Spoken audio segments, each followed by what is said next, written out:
Bienvenidos a Epic Media, donde podréis encontrar interesantes podcasts relacionados con diferentes temas del intervencionismo cardíaco.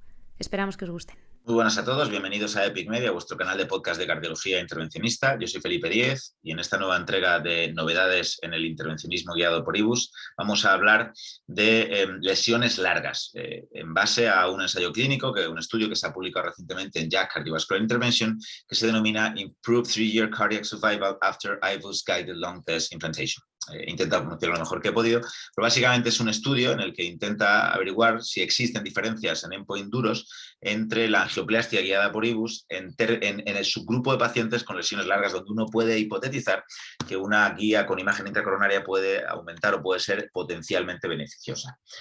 Es un estudio que consideramos bastante interesante y que unifica los resultados de dos ensayos clínicos, y esto es clave resaltar lo que son ensayos clínicos, en el que se compararon las dos estrategias de angioplastia dirigida, bien con IBUS, bien con angiografía.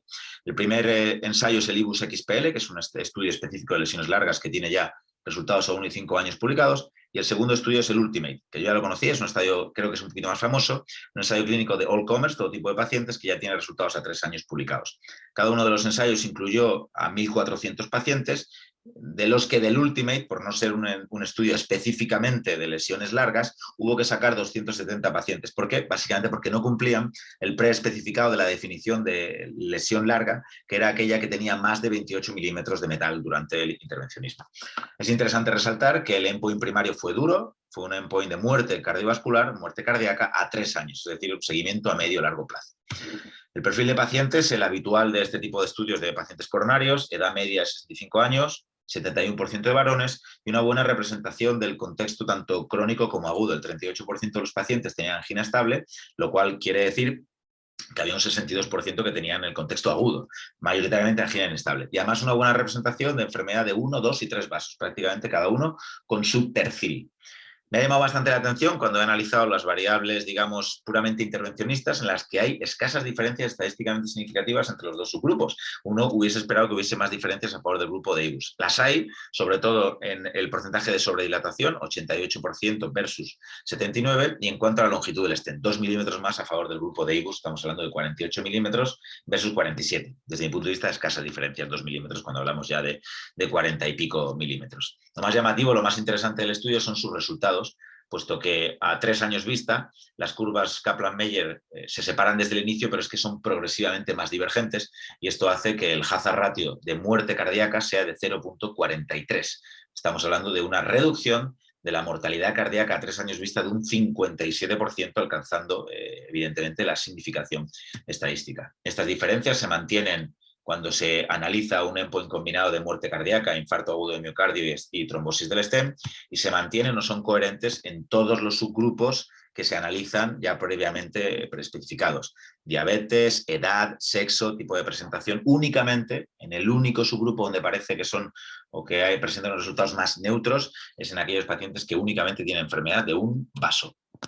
Es muy interesante un subestudio, un subanálisis que hacen desglosando los resultados de la angioplastia guiada por IBUS, dependiendo de si esta era óptima o lo que yo voy a llamar subóptima. Es decir, si el resultado del IBUS no era o no cumplía con todos los criterios de un buen resultado por IBUS. Lo llamativo es que los resultados eran tan divergentes como cuando se compara la estrategia guiada por IBUS frente a la estrategia guiada por angiografía, con diferencias significativas tanto en muerte cardíaca, como en el endpoint combinado cardiovascular, como en TLR. Y no solo eso, sino que además se ven diferencias, y esto sí que llama mucho la atención, en mortalidad por cualquier causa, 1,9% versus 4,2% a 3 años, con un hazard ratio de 0,45. Con estos resultados, los autores concluyen que la angioplastia guiada por IBUS en lesiones largas, aquellas de angioplastias con más de 28 milímetros de metal, se mejora la supervivencia cardíaca o se disminuye la mortalidad cardiovascular a 3 años. Esta es la conclusión de los autores. Y aprovechando este estudio, que me parece bastante novedoso y bastante importante, vamos a revisar 4 estudios que se han publicado recientemente de angioplastia guiada por IBUS. El primero ya lo hemos visto, que es el Ultimate. El Ultimate forma parte de este estudio que hemos hablado y sus resultados a 3 años vista con un endpoint combinado de TVF se publicaron en octubre del año 2021 en JACC Cardiovascular Intervention. El estudio incluyó a 1.500 pacientes, 50% en cada una de las ramas, y sus resultados a 3 años son muy claros. el porcentaje de TVF fue del 10,7% en el grupo guiado por angiografía frente a un 6,6% en el grupo guiado por IBUS. El hazard ratio es de 0,60 y alcanza la significación estadística. Hay una curva Kaplan-Meier que os invito a ver en el estudio de Jack Cardiovascular Intervention, en el que se vuelven a desglosar las curvas en función de si uno ha tenido un resultado óptimo con IBUS o un resultado subóptimo con IBUS. Y son muy bonitas porque cuando el resultado con IBUS es subóptimo, las curvas prácticamente se superponen, ¿no? Casi, como mínimo, son paralelas a la angioplastia guiada por angiografía. Pero cuando se consigue un buen resultado con IBUS, la curva de Kaplan-Meier es mucho mejor que la que ya previamente teníamos, que tenía diferencias estadísticamente significativas. Estamos hablando de un TVF de 4,2% a 3 años vista cuando el IBUS queda bien. ¿Y cómo definen los autores que el IBUS quede bien? Pues yo creo que esto cada vez se habla más en los congresos, se habla más en los cursos de imagen intracoronaria, se habla sobre todo de ese ganancia luminal de los 5 milímetros cuadrados. Hay otros autores que hablan de 5,5 milímetros, pues cuanto más mejor, depende del vaso, evidentemente. Se habla de que como mínimo tengas un 90-100% del diámetro distal del vaso. Evidentemente tienes que conseguir que no haya buena carga de placa en los bordes del stent, es decir, que uses el IBUS para elegir bien el landing proximal y el landing distal, y que no haya disecciones que a largo plazo puedan tener o puedan estar detrás de restenosis, sobre todo cuando esas disecciones afecten a la capa media. Bueno, pues esto es interesante saberlo, y los autores, o yo personalmente en este caso, voy a concluir que el Ultimate pues apoya lo que ya venimos viendo en los últimos 10-15 años, que es que el IBUS mejora mucho los resultados del intervencionismo coronario percutáneo, pero que no solo eso, sino que es importante usarlo muy bien. Usarlo no te mejora, no te da este hazard ratio de 0,60, usarlo bien sí que te lo da.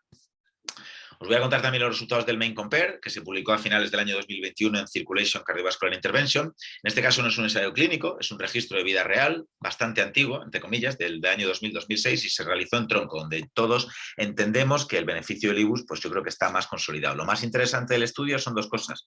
Lo primero, el seguimiento es a 10 años, es decir, estamos hablando de seguimiento a muy largo plazo, y el endpoint del estudio o del registro fue mortalidad por cualquier causa, es decir, el endpoint más duro que hay.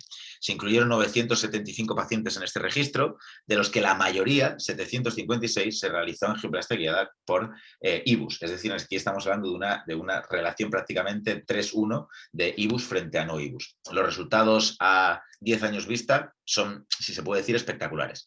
Mortalidad por cualquier causa, 31% versus 16,4%. Un hazard ratio de mortalidad por cualquier causa de 0,54. Diferencias que son prácticamente superponibles cuando se analiza un endpoint combinado de muerte, infarto agudo de miocardio o ictus, el habitual de muchos ensayos clínicos de intervencionismo, en el que también se obtiene un hazard ratio de 0,57.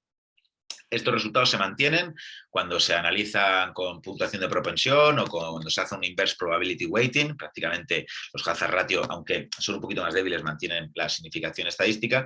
Y mi conclusión de este registro Main Compare es que el beneficio que uno tiene del intervencionismo guiado por IBUS es persistente, es a largo plazo, y además puede tener un claro beneficio en términos de mortalidad por cualquier causa. El tercer estudio que os voy a presentar es el IAM-CAMIR. El IAM-CAMIR es otro registro publicado recientemente en JAHA, este año 2022. Es un registro de vida real en el año 2011 y 2015, pero en este caso cambiamos de tercio. Hablamos de pacientes con contexto agudo, a pacientes con infarto agudo de miocardio, de los que un 50% tenía infarto con elevación del ST. Nos dan resultados de seguimiento a 3 años, que están bastante bien, con un endpoint primario de TLF, Target Lesion Failure, ¿no? Se incluyeron 9.000 pacientes en este registro, son bastantes, de los que 1.800 fueron sometidos, de acuerdo a vida real, a angioplastia guiada por IBUS, no está mal en un contexto agudo de infarto, frente a 7.100 que se guiaron por angioplastia. Los resultados a 3 años son muy, muy claros. El endpoint de TLF se evidenció en el 8% en el grupo guiado por angiografía versus un 4,8% en el grupo guiado por IBUS, alcanzando una significación estadística muy, muy clara. Diferencias que se mantenían en los endpoints secundarios, digamos más clínicos, de MACE, de Major Adverse Cardiovascular Events, de infarto, mortalidad cardiovascular e ictus, 16,9% versus 13%. Había diferencias en trombosis del stent, que es un endpoint que como intervencionista me interesa mucho, y había diferencias también en muerte cardíaca. Un poquito lo que llevamos viendo en estos últimos 2-3 estudios que llevamos presentados. ¿Qué conclusión puedo sacar yo del IAM-CAMIR? Pues que el beneficio del IBUS, que ya estamos viendo en distintos contextos, parece que se mantiene en el contexto agudo, y esto es bastante interesante. Y por último os voy a presentar el Corea-AMI. El Corea-AMI es otro registro de vida real de pacientes entre el año 2004 y 2014, muy similar en el contexto agudo, en pacientes con infarto, con un 55% de pacientes con infarto agudo de miocardio con elevación del ST. Nos dan seguimiento a 3 años y el endpoint primario, en lugar de ser más coronario, es más clínico, de MACE.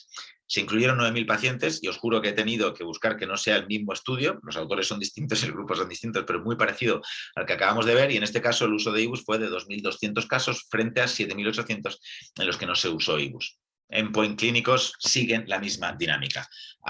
3 años vista, el porcentaje de MACE fue del 19% en el grupo guiado por angiografía versus un 15% en el grupo guiado por IBUS.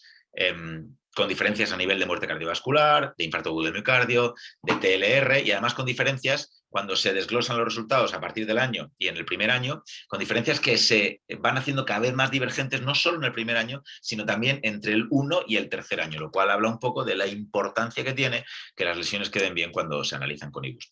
Es muy bonito el estudio que hacen multivariado y con puntuación de propensión, en el que se ven que estos, digamos, hazard ratios se mantienen estables a pesar de los ajustes que se hagan en función de las distintas variables, pero sobre todo hay una que es muy interesante, que es que hay diferencias estadísticamente significativas en mortalidad por cualquier causa. El hazard ratio es de 0.77, es decir, un 23% de reducción de mortalidad por cualquier causa cuando se utiliza el IBUS en el contexto del infarto agudo de miocardio. Así que mi conclusión es que el IBUS parece que funciona en el contexto agudo, pero es que además parece que puede tener un beneficio en endpoint clínicos muy interesantes. Y voy a acabar ya este podcast recordando lo que nos están diciendo las guías en el año 2022, que es que deberíamos de usar IBUS para valorar la severidad de las lesiones de tronco, con un nivel de recomendación 2A, que deberíamos usar IBUS o OCT para valorar las complicaciones de los stents con un nivel de recomendación 2A y con un nivel de evidencia C. Y esto es todo lo que dicen las guías de revascularización europeas del año 2018. Y las americanas más recientemente publicadas este año 2022, pues lo que nos dicen con un nivel de recomendación 2A es que está bien usar el IBUS para valorar la severidad de una lesión de tronco dudosa, hasta aquí llegan, y que el IBUS puede ser útil para guiar los procedimientos, sobre todo cuando hay algo de complejidad, tronco o lesiones coronarias complejas, con un nivel de recomendación 2A y un nivel de evidencia BR. Me cuestiono si con todo lo que lleva saliendo en los últimos años tenemos que seguir manteniendo estos niveles de recomendación o si podemos ser un poquito más agresivos para recomendar más el uso de IBUS de imagen intracoronaria en todo lo que sea el contexto CHIP. Yo entiendo que no podemos usar IBUS para todos los tipos de pacientes, pero tenemos que tener o empezar, yo creo que a integrar que una buena angioplastia guiada por IBUS empieza a tener claros beneficios en términos de endpoints coronarios, clínicos y algunos incluso muy, muy duros como mortalidad por cualquier causa. Espero que os haya gustado esta nueva entrega de podcast y nos vemos como siempre en el próximo capítulo. Muchas gracias. Os esperamos en el próximo podcast en Epic Media.